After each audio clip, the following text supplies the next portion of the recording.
تۆت هێنری کاتیبێکی ئەمریکیە، جارێکیان مدیرێکیان پرسیاریان لێ کات ئەڵێ دەوڵەمەندترین گرانبەهاترین شوێن لە جیهانە کوێیە؟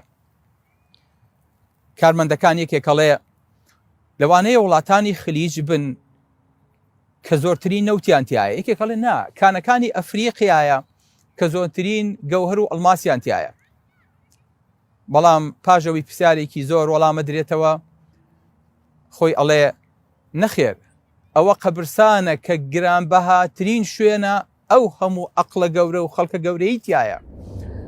ئەمە ئامادەکراوە بۆ ئەوەی کە جەنابتان، بۆ ئەوەی کە هەموو خەڵکێ بێتە ئێرە ئەڵێت زۆر خەڵک هەبوو بە کۆمەڵی هیوا و ئاواتەوە، بە کۆمەڵی ئەفکارەوە، کەس ئیسفادەی لە ئەفکار و بیر و باوەڕەکانیان نەکرد، هەمویان هێنایە ژێرگڵەوە.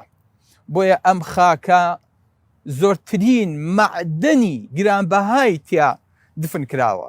بۆیە ئەگەر هاتن بۆ ئێرە هیچ شتێک مەهێڵنەوە کە نەتان کردبێ، هیچ شتێ بەجێ مەهێڵن لە دوای خۆتان بڵێن خۆزگە بمان کردایە.